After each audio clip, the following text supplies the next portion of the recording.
So real quick, if you saw the Lonzo video from earlier, I took it down because I'm not sure the source on that was that reliable.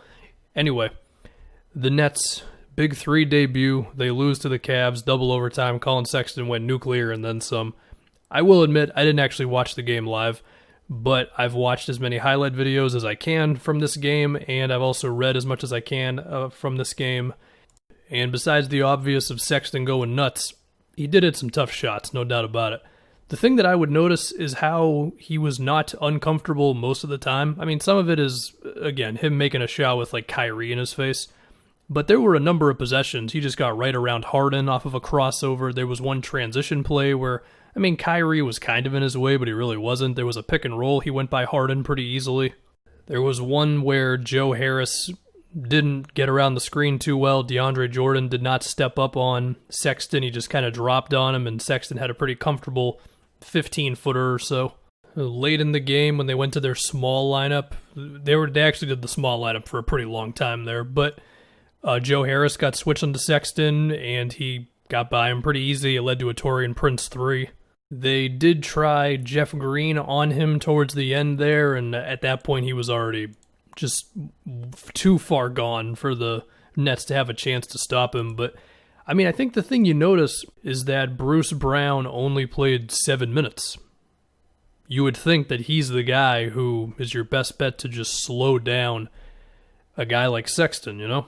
Maybe Steve Nash just simply didn't think Bruce Brown could do it. Maybe he just wanted to ride out with the offensive lineups a little bit more. I mean, Joe Harris played 42 freaking minutes in this game.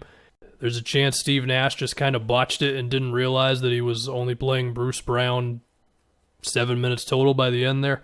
I don't know, but he would have been the obvious choice to go and put on Sexton, and it wasn't done. Again, he made some shots, no doubt, but he wasn't uncomfortable out there.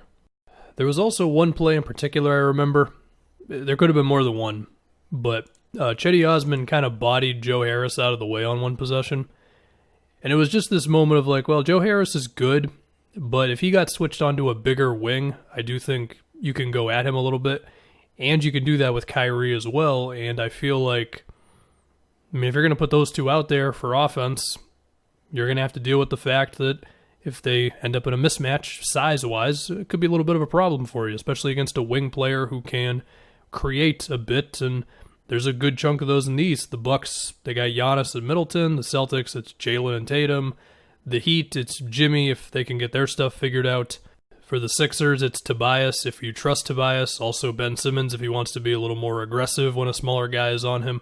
Not even that Joe Harris is super small. He's like 6'6", but he's like just short enough to where when you get those like 6'8", 6'9", 6'10" guys on him, you can have some success there. So that's just something they're going to have to deal with. I think we saw Steve Nash kind of prepare for that sort of thing by having Jeff Green start over Joe Harris. I would say that's probably a better bet defensively, just because at least then you've got Jeff Green, who's, 6'8", KD, who's 6'11", 7 feet, I don't even know. It changes every week. And then you got DJ. It's still not the best defensive trio in the world, but at least it's pretty big. And I will get to the offense, at least from what I've seen of this game from the highlights and stuff, which I do think do a pretty decent job of capturing the game overall.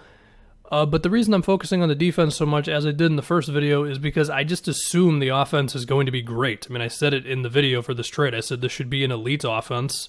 It could honestly be one of the best offenses of all time. In fact, it should be. So I'm mainly going to focus on, can they stop people? Can they grab rebounds? Rebounding-wise, you might have thought that Drummond was going to destroy them on the boards in this game. It actually didn't happen. We'll see if they can keep that up.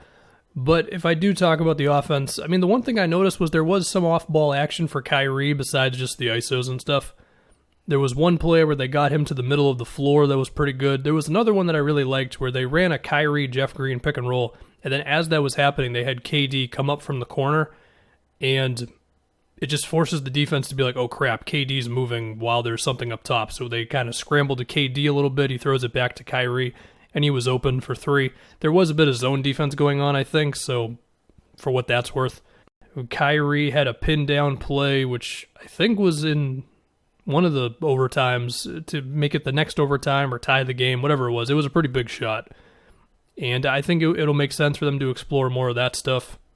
In the case of Harden, it's pretty noticeable with how many less shots he attempted than Kyrie and KD. I mean, those two attempted 28 and 25 apiece. Harden was at 14. 6 free throws, so you take that. And when you look at that with the 12 assists, again, I'm operating from the standpoint of I had to catch up on this game. But I've also read that some people felt like Harden was a little too passive in this game. At halftime, he had only taken a few shots or whatever. So could it be a bit of a conversation where James Harden needs to say to himself, all right, should I try to set everybody up all the time? Because he is the best passer on this team. He should be the primary ball handler. And at what time should he just be like, well, screw it, I'm James Harden. Let me just go get my 12 free throws a game or whatever. I think it's something to monitor. Again, I'm not too concerned about it. I don't know what their offensive rating for this game was. I'm sure it was great. It was great in the Magic game. Their offense is immediately the best in the league, and if it's not, then it's a disappointment. Now, I think another interesting thing was they went with the Joe Harris, Jeff Green, Big Three lineup for a really long time. I think they went to it early in the fourth, and they wrote it out for the rest of the game. I mean, you'd think that could be their switch, if not everything, then most things lineup, which was something that I said after the Orlando game. I was like, that could be their most free defensive lineup, if that makes any sense, where they don't have as many limitations because they're not scared of DJ getting switched on to whoever. Now, there's still going to be fears because Kyrie's 6'1", whatever he is. But you would hope that if James Harden is getting switched onto big guys, then he's a good post defender, and KD is at least a savvy one, if not as sturdy as Harden is.